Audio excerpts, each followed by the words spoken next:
This is my presentation about advocating against racism in schools.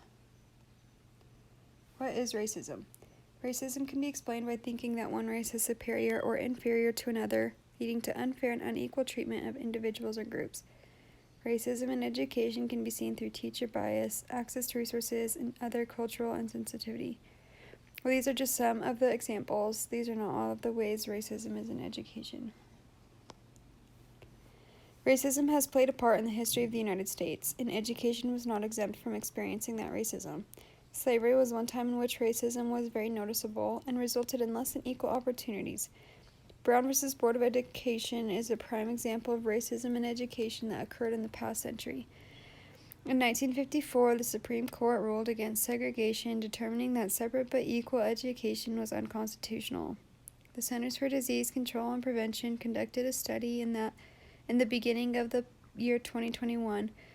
This study found that 1/3 of the students in the study had experienced being treated unfairly and unequally due to their race. While yes, this is a current issue that needs to be changed, this can also prove to be another issue in the future because it can lead to students developing greater mental health issues. I chose to look into this topic for two main reasons. First, I grew up in a biracial family. I was fortunate enough to have never experienced racism in school. However, my sister, who's from the same mom and dad, did experience racism when she was in high school. Second, my husband, who is a minority and had to learn English, has had experience that showed racism in schools. Even though he and I attended two different high schools in the same years, those high schools were less than 2 miles apart, and I find it interesting that he had such different experiences than I did. The group picture is a picture of my family, including all my siblings and our spouses, and the other is of my husband and I. I chose to work with the Church of Jesus Christ of Latter-day Saints. This global church teaches the importance of treating everyone with kindness. They are taught to follow Christ's example, which is to love everyone regardless of their ethnicity, social status, etc. They are working to fight against racism by promoting diverse communities and inclusion of all. I had the opportunity to interview Mr. Knight. He was an educator in the Navajo Nation for over 40 years and currently volunteers with the Church of Jesus Christ of Latter-day Saints. His current volunteer position is helping the young men aged 11 to 18 plan activities and reach their individual goals. These are 3 of the things that I felt Mr. Knight focused on during our interview. First, he said that it was important to know the needs of the kids. He would learn their needs and how to help them by having interviews with them. Second, he knew that he needed to gain the trust of the students and their families in order to be effective in the classroom. And lastly, he wanted to set kids up for success.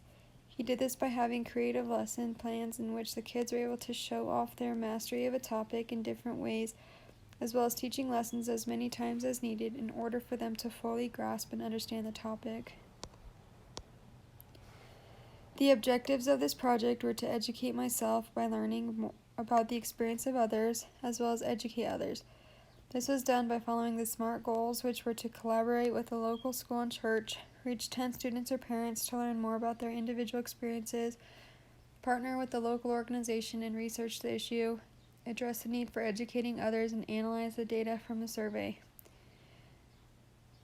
The target audience were the high school students, many of whom are members of the Church of Jesus Christ of Latter-day Saints. There were no specific opponents for this project. The main activity done during this project was sending a survey to parents of the kids who I work with in my internship at the church. These are the questions they were asked to answer. Have you or your child experienced or seen any sort of racism in schools? Have you or your child experienced or seen any sort of racism outside of school? Have you or your child advocated for others who have experienced racism in or out of school? These are the answers from the 3 parents who participated in the survey. We will discuss their answers next.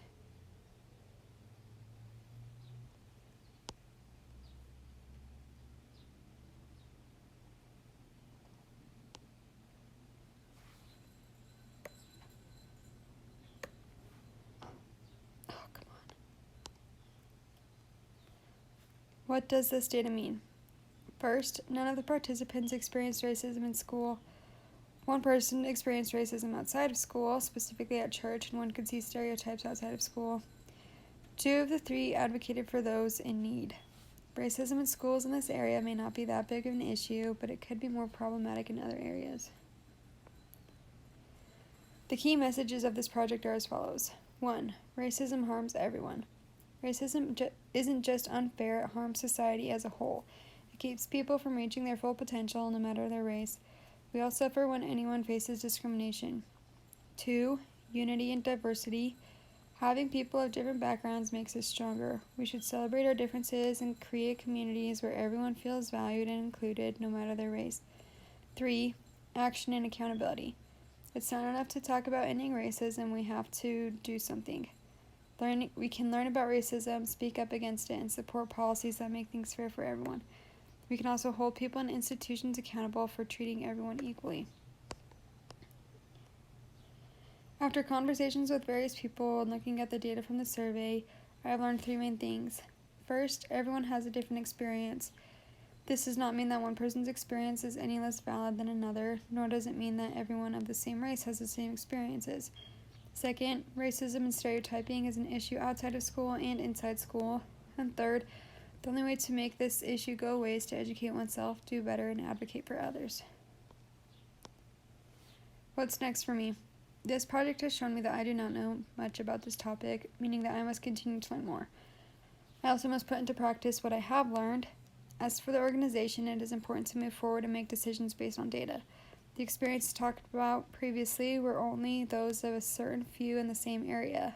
Finding out more about the circumstances of others in all locations can be beneficial in fighting this issue.